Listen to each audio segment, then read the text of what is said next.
Um, what if I told you that one single book, written like almost 90 years ago, has sold over 100 million copies?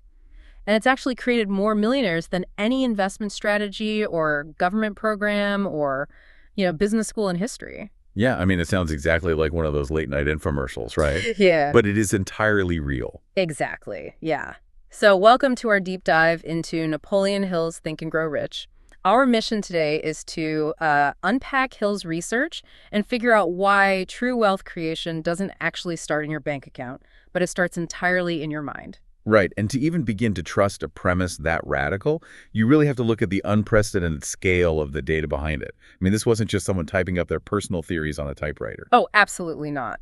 The origin story itself is just fascinating. So it's 1908. Andrew Carnegie, literally the richest man in the world at the time, commissions this young journalist, Napoleon Hill, to study the era's most successful people. Right, and the craziest part is Carnegie doesn't pay him a single cent. He just opens up his Rolodex. Yeah, nothing. So Hill spends the next 2 decades, 20 whole years, studying 500 titans of American industry. We're talking figures like Henry Ford and Thomas Edison. 20 years, completely unpaid. It's wild. It really is. I just keep wondering why a titan like Carnegie would hand his network over to a random, unpaid writer. And honestly, how did Hill even survive for 20 years without a salary just to find a pattern? Well, that level of obsession from Hill actually mirrors the exact trait he ended up discovering in those 500 millionaires. Oh, that makes a lot of sense, yeah. Right. He was looking for the hidden psychological architecture of success. He analyzed people from totally different backgrounds to find, like, the one shared thread that didn't rely on inherited money or just having a high IQ. Right, so if the secret he found wasn't about money or connections or intelligence, what was the actual common denominator? It was thought, but a very specific, intense caliber of thought. Hill drew a really hard line between a passive wish and what he called a burning desire. A burning desire. Okay, so how is that different from just really wanting something? Well, a wish is just sort of hoping the universe hands you a favor. A burning desire is this consuming obsession that dictates every single decision you make. It actually demands the sacrifice of your comfort, your ego, and your time. So wishing is like, I don't know, buying a lottery ticket. But a burning desire is being the Olympic athlete who willingly wakes up at 4 a.m. every day to train. Exactly. Yeah, Yeah. It acts almost like a cognitive filter. If you just wish to be wealthy, your brain doesn't change. But a burning desire acts like a tuning fork. A tuning fork. Okay, I like that. Yeah, it physically alters what your brain tunes into, forcing you to filter out the noise.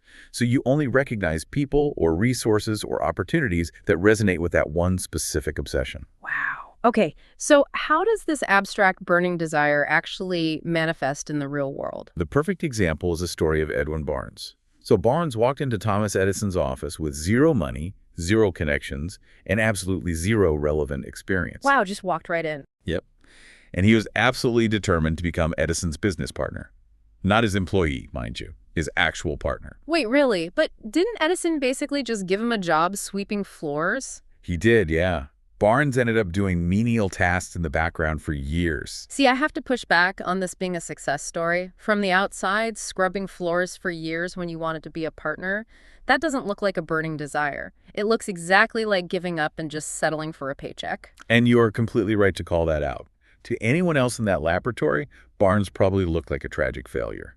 But here is the key psychological difference. Okay, what is it?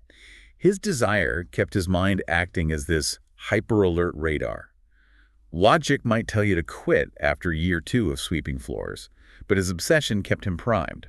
Right, because he was just waiting for his moment. Exactly. Yeah. So when a bizarre opportunity finally presented itself, there was this new dictating machine. Edison invented that the sales team completely refused to sell.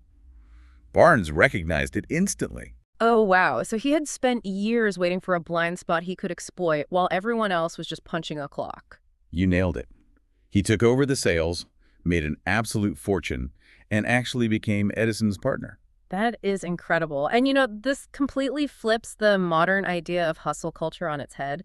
Today, we're told to just grind 80 hours a week, Oh, for sure. Just endless grinding. Right. But blind effort without that radar-like obsession is exactly what Hill warned against. Just working hard is a dangerous trap if you don't have a specific direction. Absolutely. And Hill actually distilled this entire sequence down to 4 vital elements. But the foundation of it all really rests on just two of them. Okay, what are the elements? You need clarity of purpose, a burning desire, a specific plan, and persistence. But notice the order there.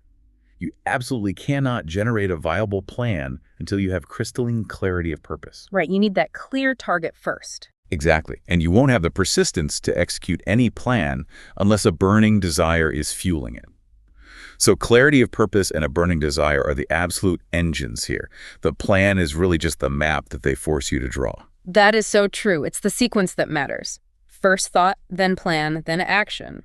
Which leaves us with something to really mull over today. Yeah, definitely. If a true burning desire dictates your daily sacrifices, I want you to take a hard look at your calendar right now. What does your daily routine reveal about your actual desires versus your passive wishes?